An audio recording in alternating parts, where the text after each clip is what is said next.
अगर किसी इंसान की हेल्थ जो है वो सही नहीं है, लगातार वो बीमार है, तो इसकी क्या वजह है और उसे किस तरह से ठीक किया जा सकता है? हेल्थ वाला जो पार्ट है ना, कभी कभी हमारे संचित कर्म से भी आता है, हुँ, कभी कभी हमारे आगामी कर्म से भी आता है। अच्छा। जैसे कि प्रारब्ध से भी आता है। जैसे कि अब हमारा कुछ ऐसा होता है कि हमने सी अब एक रिलेशनशिप में अगर आप हो और आप अपने आप को बहुत ज्यादा टॉर्चर होने दे रहे हो उस हुँ, रिलेशनशिप में, और आपने चूज किया कि आपको अपने लिए स्टैंड ही नहीं लेना है, या हुँ, अपने लिए नहीं बोलना है, या नहीं फाइट करना है, तो हुँ, आपने क्या किया है, आपने अपने आप को खुद ही सप्रेस किया है। हुँ, अब वो सप्रेशन जो है वो कहीं ना कहीं आपकी बॉडी में तो आ गया है, तो वो आपके पास्ट कर्मा से आपके प्रारब्ध कर्म में हुँ, आ गया है, क्योंकि वो आप पास्ट से लेकर आए हो। अब आप वही कंटिन्यू अगर कर रहे हो अपने हुँ, साथ में आगे, तो आपकी बॉडी कहीं ना कहीं वो प्रॉब्लम अपने अंदर ले लेगी। तो वो थायराइड से रिलेटेड प्रॉब्लम होना शुरू हो जाएगी। सो कम्युनिकेशन आपका डिस्टर्ब होना शुरू हो जाएगा। अब बहुत लोगों को जैसे ऑटिज्म अगेन, तो वो भी इसी वजह से होना शुरू होता है। या तो आपको किसी और ने सप्रेस किया है हुँ, और आपने अपने आप को सप्रेस होने दिया, या आपने खुद अपने लिए चूज नहीं किया फाइट करना, और वो सप्रेस्ड इमोशंस आपको कहीं ना कहीं आपके हेल्थ में प्रॉब्लम करना ठीक शुरू हो है। गए। जैसे कि अब हमारा बॉडी में कहीं ना कहीं एंगर स्टोर हो जाता है। एंगर जो है हमारे सेक्रल, हमारा लिवर को बहुत ज्यादा डिस्टर्ब करना शुरू हो जाता है।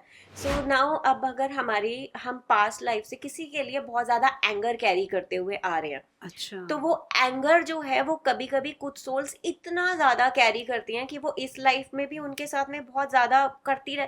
हो सकता है उनके साथ में बहुत गलत हुआ हो लास्ट हुँ, पास्ट लाइफ टाइम में, इसलिए वो इतना ज्यादा एंगर है।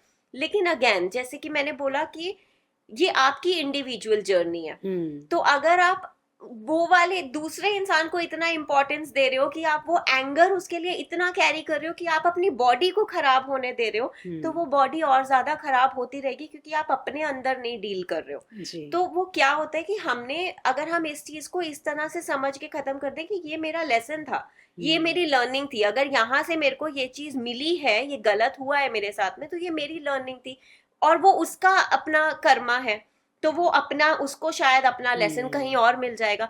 जब आप इस चीज को पास ऑन करके आगे बढ़ जाएंगे और अपने अंदर से वो एंगर रिलीज कर देंगे, आपका लिवर, आपके बॉडी में जो भी प्रॉब्लम्स हैं वो अपने आप हील होना शुरू हो जाएगी। हुँ, सो बेसिकली वही है कि कहीं भी कोई भी इमोशन बॉडी में स्टक रखना बिकम्स द डिजीज इवेंचुअली। हुँ, तो और अगेन ये कहाँ से आता है, जब हम अपना ही सोल डिसीजन एक्सेप्ट नहीं कर पा रहे होते। हुँ, जैसे हमने खुद ही, हमारी सोल ने अगर डिसाइड किया है कि हमें ये लेसन लेना है, हुँ, तो हमें ये लेसन लेना ही है, चाहे वो डिफिकल्ट सर्कमस्टांसेस में भी है।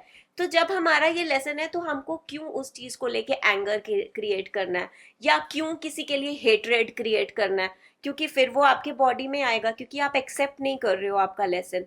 सो हुँ, when you just pass through all these things smoothly, although ये बड़ा ज्यादा डिफिकल्ट होता है ह्यूमन कॉन्शियसनेस में ये सब चीजों को एक्सेप्ट करना और इन चीजों से डील करना, जब आप अपने लाइफ में एक्चुअली थोड़े से डिफिकल्ट सर्कमस्टांसेस से डील कर रहे होते हो। लेकिन अगर आप इस चीज को इस तरह से समझ जाओ कि ये मेरा सोल डिसीजन था, तो जी। आप उसको, एक तो पहले तो वो आपका जो सफरिंग है वो बहुत शॉर्टन हो जाएगी, वो हुँ, बहुत छोटा टाइम हो जाएगा, क्योंकि आपने अपनी लर्निंग ले ली। ठीक है। दूसरा, आप अपनी बॉडी में जो भी हेल्थ इश्यूज हैं उनको हील कर पाओगे, उनको लेट गो कर पाओगे, क्योंकि आप कुछ भी अपनी बॉडी में स्टक नहीं रहने दे रहे हो। कोई हुँ, भी इमोशन को, किसी भी तरह के सप्रेशन को, या एंगर को, या कोई भी चीज है, diabetes, diabetes also is again जैसे स्वीट। अब ये एक्चुअली कनेक्टेड है टू द स्वीटनेस, कि हुँ, जब आप बहुत ही ज्यादा हार्श रहे होते हो लोगों के साथ में अच्छा।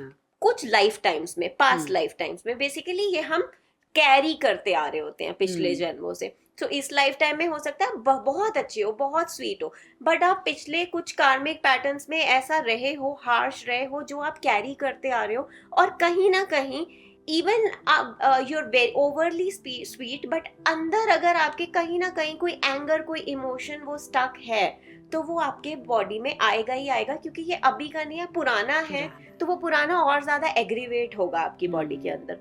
तो अगर आप उसको बहुत ज़्यादा हम्बली अपने चीज़ों को, अपने इमोशंस को, अपने आसपास के लोगों से डील करना शुरू हो जाओगे, आपकी बॉडी से बहुत पहले तो आएंगे ही नहीं, और जो है वो भी बहुत अच्छे से सेटल होना शुरू हो जाएंगे।